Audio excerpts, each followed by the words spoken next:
In Alabama, one of the two most popular teams is nicknamed the Crimson Tide, and their mascot is an elephant.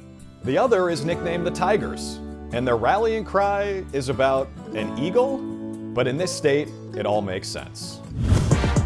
Gridiron Traditions is built by the Home Depot. They say college football just means more in the Southeast. It might mean the most in the state of Alabama. If you live here, your preferred school may as well be on your driver's license, right next to your height and eye color. After all, it's part of your DNA.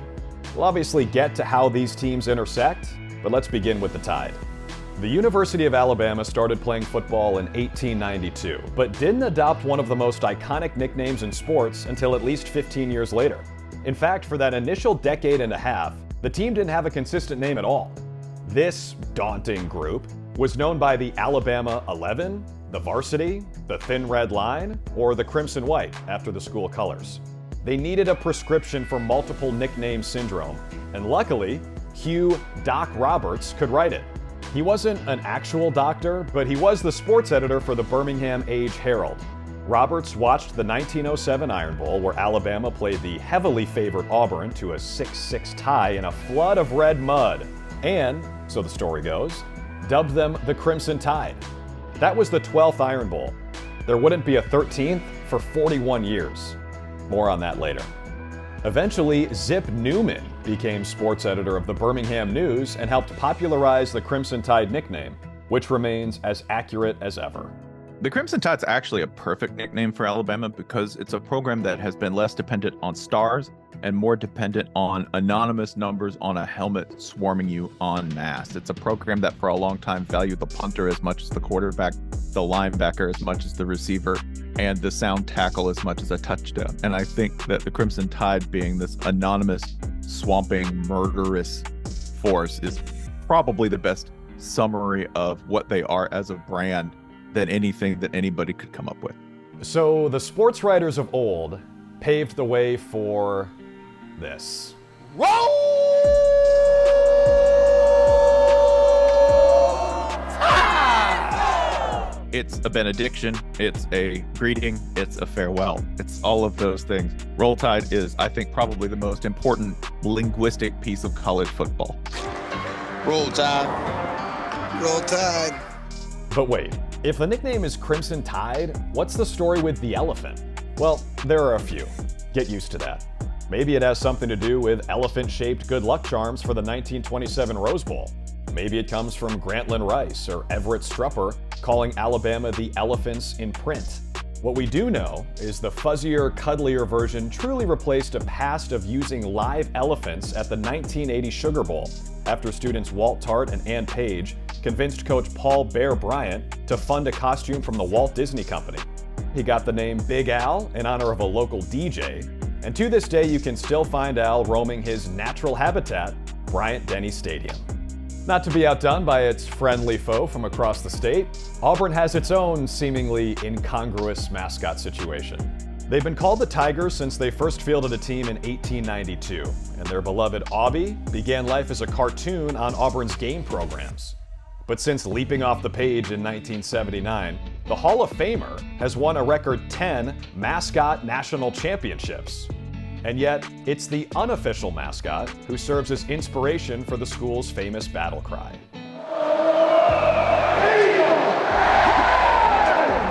Auburn.edu lists not one, not two, Not three.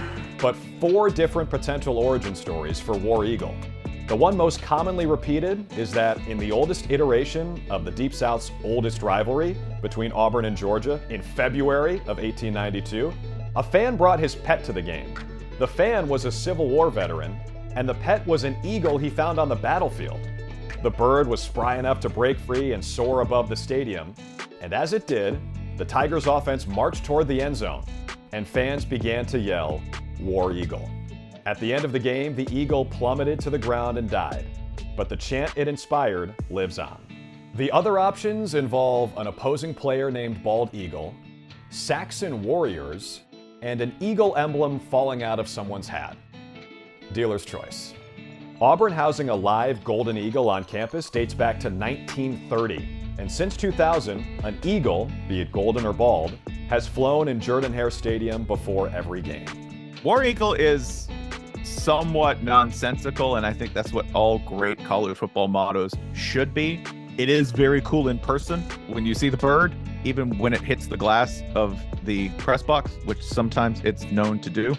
With a rolling tide and a variety of disparate animals, this is starting to feel like a story from Genesis. And every religion has holy sites.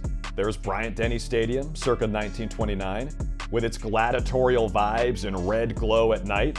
Jordan-Hare Stadium, and yes, that's actually how you say it, came along 10 years later and is a little smaller, except for that massive jumbotron, and a little less visually foreboding, what with its hedges, though the flower beds are now gone, but they're both tough to beat at home. There's also the pregame pilgrimages to even get there. Alabama's Walk of Champions features inlays honoring its 18 claimed championships, though not all of those claims are equally convincing. And speaking of dubiosity, Auburn says pretty much every school who's doing this sort of thing is imitating them, as their Tiger Walk began with autograph-seeking kids in the 1960s. Back in Tuscaloosa, Denny Chimes has been a symbol of the capstone since 1929. The tower is named after the guy who named the school the Capstone, UA President G.H. Denny. And they ring every 15 minutes, so roughly every time the Tide win a national championship. At Auburn, it's Toomer's Corner, where the campus ends and the city begins. Sheldon Toomer played for the Tigers' first football team in 1892, and 4 years later, he founded Toomer's Drugs. It's still in business to this day, avoiding the fast casual sprawl that claims many traditional campus hangouts. Once upon a time, the store had the only telegraph in the city, and when employees received word of an AU victory, they showered the power lines outside with ticker tape. That tradition morphed into rolling Toomers, from ticker tape to toilet paper, which fans used to decorate the oak trees at Toomer's Corner to celebrate big wins. If you can legitimize any form of vandalism as celebration and then canonize it, make it a rite and a ritual, I think you should. It's also the scene of a crime that proves just how much Tigers and Crimson Tide fans don't like each other. I went to Auburn, Alabama, because I lived 30 miles away, and I poisoned the 2 Toomer's trees. Did they die? Do what? Did they die? They're not dead yet, but they definitely will die. Is that against the law to poison a tree? Well, do you think I care? Okay. Roll down Tide. After the famous comeback in 2010, Harvey Updike poisoned the iconic trees at Toomer's Corner. Despite using an alias when he called Paul Feinbaum, he would eventually serve jail time. He was ordered to pay $800,000 in restitution, and he was banned from Auburn's campus. Why did he do it? Well, he used to say he didn't, but he told CBS News almost a decade later, "I wanted Auburn people to hate me as much as I hate them." That's what the Iron Bowl is. It's very real, and literally it's in the groundwater of Alabama, whether anybody wants it or not. Updike apologized to Auburn, but that didn't change the fact that he poured 500 times the amount of herbicide necessary to kill the trees. In 2013, Auburn was forced to remove them. They've since been replaced and re-replaced, once after someone lit the hanging toilet paper on fire, but there are still oak trees at Toomer's Corner. Harvey Updike died in 2020. Alabama and Auburn fans have had plenty of time to develop all this animosity. The rivalry dates back to Reconstruction-era land grants before American football even existed.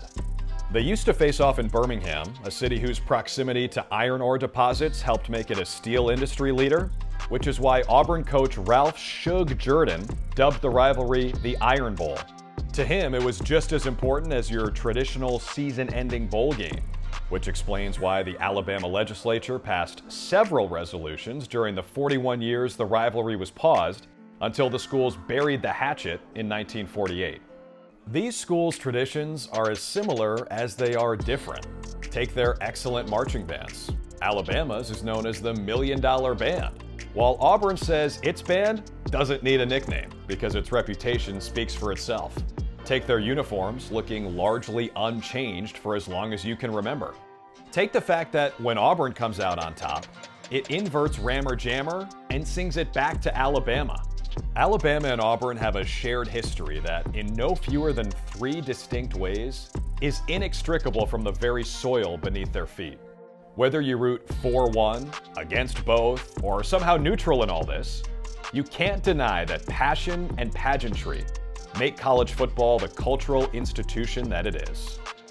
This episode of Gridiron Traditions is built by the Home Depot. How doers get more done.